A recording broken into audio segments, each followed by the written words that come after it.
Ahí él decía, no voy a morir, de esta forma no, decía, no, falta bastante, decía. Luego de unos minutos pensé que ya estaba muerto y dijo, no estoy muerto, estúpido, así. Cuando Luis estaba desangrando ahí, yo lo torturé. Lo primero que hice fue parar el sangrado con un torniquete. En ese tupper le fue sacando la sangre a Luis. 10 de marzo de 2017, 6:40 de la mañana. Luis Sergio Ramírez Santos, de 19 años, sale del piso en el que vivía con su madre y su hermano menor en Lima, Perú, para ir a la universidad como hacía todos los días. Solía volver sobre las 6 de la tarde, así que cuando su madre recibe un mensaje de él, más o menos sobre esa hora, piensa que seguramente le avisará de que llegará tarde o algo por el estilo. Pero no. Alguien le había mandado una foto desde el móvil de su hijo en la que se le veía inconsciente, tirado en el suelo y con una herida enorme en el brazo por la cual estaba perdiendo muchísima sangre. Su madre confesó que en esa foto su hijo estaba tan mal que es que ni siquiera tiene claro si estaba vivo o muerto. Inmediatamente después de la foto, recibe un mensaje en el que le pedían 20.000 soles, unos 4.900 euros, para liberar a su hijo. La mujer avisó inmediatamente al padre de Luis, que fue juez y tenía experiencia en este tipo de asuntos. Entregaron parte del dinero e intentaron comunicarse con las personas que le habían hecho eso a su hijo, pero no tuvieron más noticias hasta el momento en el que la policía les llamó para que fueran a identificar el cadáver a la morgue.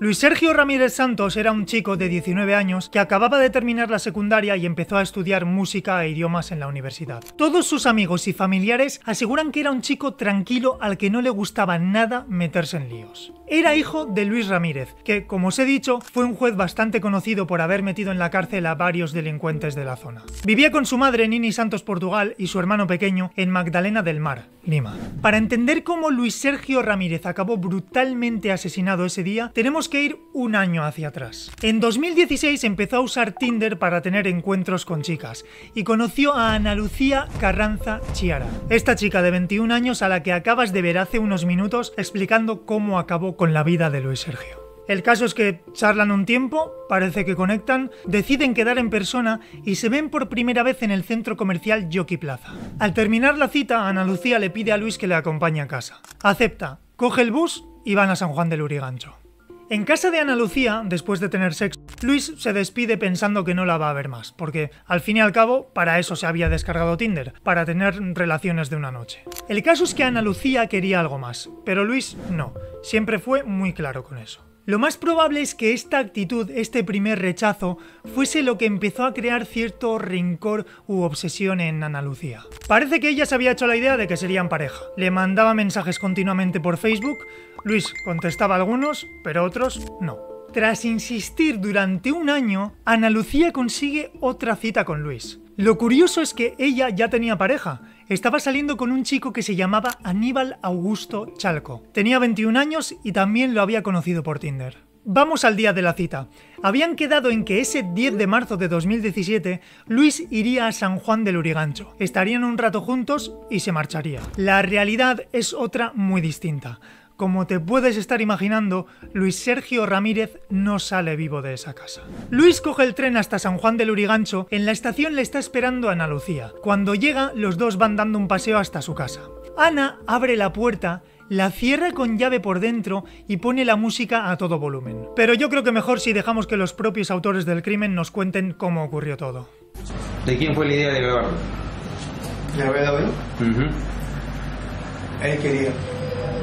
Él quería dejar un mensaje para los familiares. ¿Por qué quería dejar ese mensaje? Porque sabía que iba a morir. Primero, le iba a llevar llevarle un amigo para curarlo. Eso es lo que pasó. Estuve hablando con él, dije, ¿quieres? Podemos hablarte, pero luego pensé bien y dije, no, tú me vas a delatar. Él me decía que no. Y él me dijo, llévame a la posta, pero luego pasó el tiempo y ya él se resignó y dijo que quería morir antes de entrar. Y luego yo me puse encima de él y agarré el cuerpo. No puedo ponerme porque si es que me pongo le voy a romper el cuello ahorita. No te refuerzas. Según una simulación, ¿cuándo atrás cómo estabas? Para empezar, ¿cómo se encontró el cuerpo? Ya estaba echado. Ahí en ese mismo sitio. Échate. Y yo acá piso muy fuerte y ahí creo que es cuando se caga muy feo y como que se escuchó un estruendo y también... ¿Cómo fue? ¿Con tu cuerpo o solo con un pie? Primero un pie y luego los dos porque tenía que llegar ¿Te paraste encima de él? Sí.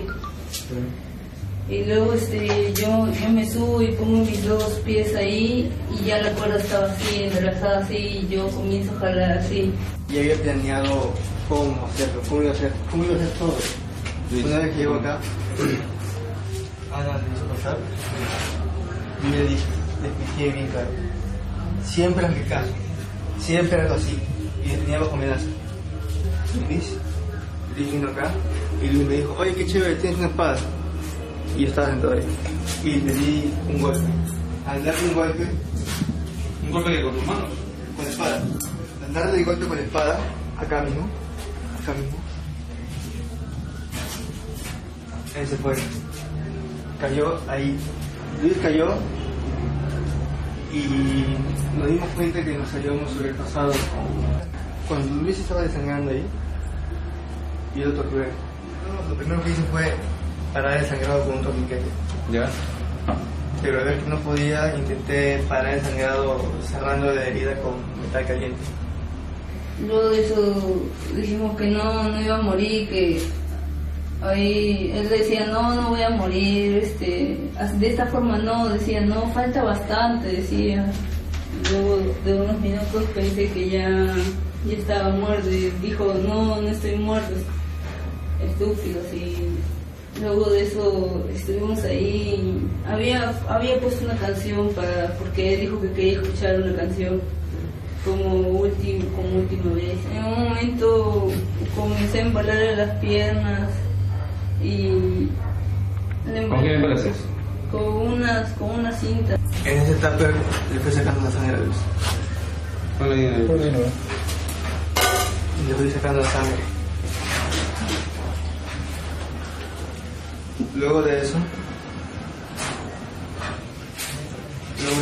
y sacarle la sangre,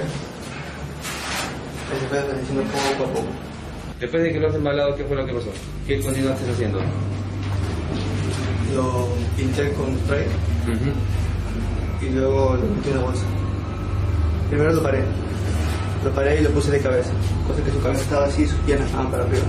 Luego puse la bolsa encima y luego giré para que la bolsa estuviese con sus pies abajo y su cabeza arriba. ¿Y tú cómo pudiste cargar sola? Si es alto, 1,70 más o menos, ¿cómo pudiste darle la vuelta?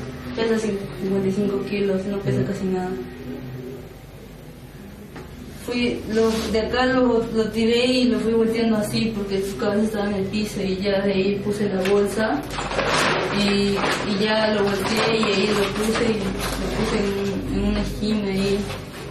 Y luego de eso fui a comprar gaseosa y una lejía. La clave me dio su misma mamá. Ya. Su mamá. Ya.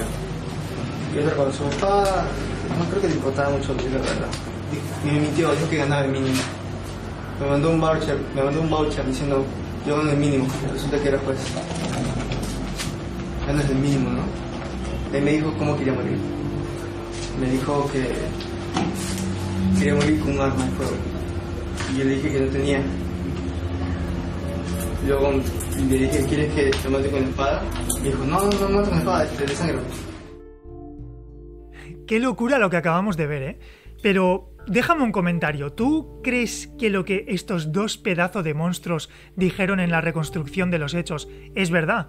Porque a pesar de que sí, hayan confesado, yo sinceramente me creo la mitad. Sí que es cierto que las confesiones de los autores de los hechos son fundamentales y ayudan muchísimo a despejar las posibles dudas que los investigadores o los forenses puedan tener sobre el crimen, pero no hay que olvidar que tienen derecho a mentir, a no contar la verdad al 100% o a adornarla. Lo más probable es que nunca sepamos si todo lo que dicen es verdad, sobre todo cuando aseguran, no en la grabación, pero sí cuando confiesan que Luis deliraba, que les pidió escuchar música, que ya había intentado quitarse la vida, que se despidió de sus familiares, que Ana metió las manos en la sangre y se quedó como gelatina.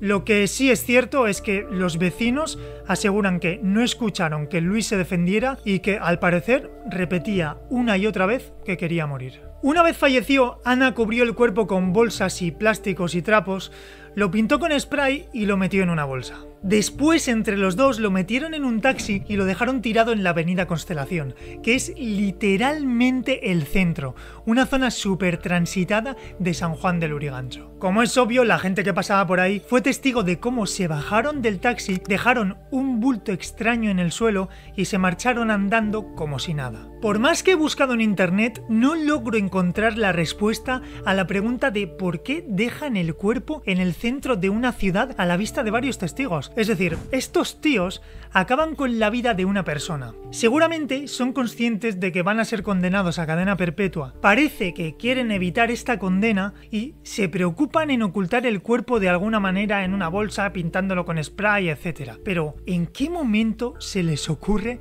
que puede ser buena idea dejar el cuerpo en medio de una ciudad? Obviamente, varios testigos llamaron a la policía y descubrieron el cadáver. En teoría, y esto lo he leído solamente en un periódico, Ana y Aníbal le hicieron varias fotos a Luis. Incluso se dice que le hicieron un vídeo en el que se despedía de sus familiares. Como os he comentado al principio del vídeo, pidieron dinero a la familia de Luis a cambio de liberarlo. Lo más probable es que cuando mandaron la foto en la que se le veía tirado en el suelo en un charco de sangre, ya estuviera muerto. Aún así, engañaron a su familia, jugaron con sus esperanzas y recibieron 1.500 soles, unos 360 euros, que se gastaron ese mismo día en comida y juegos. Me mandó un voucher diciendo yo gano el mínimo. Resulta que era pues ganas el mínimo, ¿no? El caso es que los familiares de Luis no tenían noticias de él. Habían denunciado, habían pagado parte del rescate, pero no sabían nada más. 3 horas después del pago, Luis escribe varios mensajes en el chat que tenía con sus amigos. Decía que estaba herido, que le habían secuestrado y que sentía que iba en un coche en movimiento, y que eso le pasaba porque había tenido relaciones con una niña de 13 años. Uno de sus amigos le preguntó cómo es que estaba usando el móvil si estaba secuestrado. Luis le respondió con la imagen en la que salía tirado en el suelo desangrándose. Pero vamos a volver al centro de la ciudad, donde la policía abre esa bolsa enorme que estaba tirada en el suelo y descubren el cuerpo de Luis, que estaba en posición fetal, pintado con spray, con las manos y los pies atados y presentaba varios cortes producidos por arma blanca. Imaginaos el momento en el que la familia recibe la llamada de la policía, seguramente con la esperanza de escuchar que lo han rescatado o que lo han encontrado sano y salvo, pero no. Lo que les dicen es que necesitan que vayan a la morgue a identificar el cadáver de su hijo, que ha aparecido tirado en la calle como si fuese basura, pintado con spray y lleno de cortes. Como siempre en estos casos, se empezó a especular, había varias hipótesis, se pensó que a lo mejor pudo ser un secuestro que acabó mal porque los secuestradores no recibieron el rescate que pedían. También se pensaba que el asesinato podía ser algún tipo de venganza relacionada con el trabajo de su padre, que como os he comentado, fue un juez bastante conocido por haber encerrado a varios criminales peligrosos de la zona. El caso es que la policía no lo tuvo muy difícil gracias a las cámaras de seguridad de la zona. 6 días después detienen a Carranza en su casa, en la casa donde habían cometido el crimen. 2 días después, el 18 de marzo, detienen también a Aníbal, que intentó huir cuando se enteró de la detención de Ana, pero no lo consiguió. Según fueron detenidos, confesaron todos los hechos e ingresaron en prisión preventiva por el secuestro, extorsión y homicidio de Luis Sergio Ramírez Santos. La actitud de Ana Lucía era curiosa porque fue capaz de arrebatarle la vida de forma tremendamente cruel a Luis, un chico inocente que solo quería estar un rato con ella, pero cuando fue detenida y le confirmaron que por un delito así, en Perú, te enfrentas a cadena perpetua, se derrumbó, empezó a llorar y dijo que no podría soportar estar encerrada y que si entraba en la cárcel se quitaría la vida. En unas declaraciones que hizo intentó justificar el asesinato asegurando que Luis abusó de ella en la primera cita. Pero la policía lo tenía claro. Ana organizó el crimen llena de rabia después de ser rechazada por Luis, porque ella quería algo más, pero él no. Al verse entre la espada y la pared, aseguraba una y otra vez que no lo había hecho sola y que Aníbal tenía la misma culpa que ella. Este dio una versión de los hechos que hace pensar que se habían puesto de acuerdo para contar lo mismo cuando les detuvieron. Dijo que mató a Luis porque Ana le dijo que había abusado de ella hace un año. Como suele ocurrir en este tipo de casos en los que los autores de los hechos son tan jóvenes, la madre de Aníbal salió realmente preocupada por su hijo, convencida de que él no sería capaz de hacer algo así. Esto es bastante común porque a una madre madre o a un padre le cuesta muchísimo trabajo entender que su hijo, ese chico al que le han dedicado la vida y al que le han inculcado ciertos valores, haya sido capaz de cometer un hecho tan horroroso. Su madre estaba completamente segura de que Aníbal no estaba implicado en el asesinato. También dijo que Ana nunca le gustó para él, porque él era un buen chico, pero ella era una manipuladora.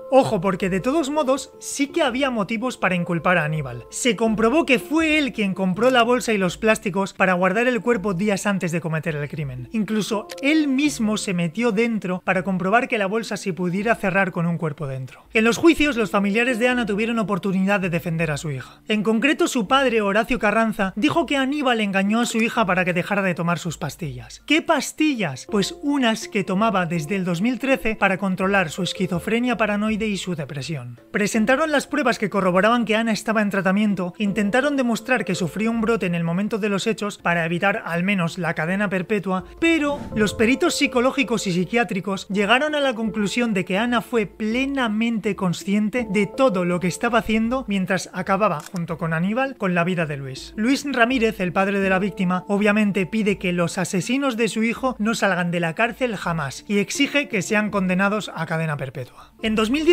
Ana Lucía Carranza, que ya entonces era conocida como la asesina de Tinder, planeó la fuga de la prisión de mujeres del Chorrillo junto con otras reclusas, entre las que se encontraba La Gata, una chica que cometió 2 asesinatos en San Juan del Lurigancho. Resulta que Ana era la cabecilla de la operación y tenía en su celda un mapa de la cárcel con instrucciones para burlar la seguridad. Se fugaron por la zona de las visitas, pero los funcionarios de prisiones las cazaron nada más salir. La verdad es que me gustaría decirte que tanto Ana como Aníbal están cumpliendo cadena perpetua en alguna prisión peruana. Lo que está claro es que siguen en la cárcel, pero la verdad es que no sabemos qué condena les va a caer. La última noticia que tenemos sobre este caso es la de la fuga que te acabo de comentar. Posiblemente nunca sabremos a ciencia cierta cómo fueron los últimos minutos en vida de Luis, pero por cómo apareció el cuerpo y por los resultados de la autopsia está claro que no tuvo una muerte rápida. Este caso tuvo muchísima repercusión en Perú y se habló largo y tendido sobre los peligros a los que te expones al usar este tipo de aplicaciones de citas. Solamente con buscar en Google asesino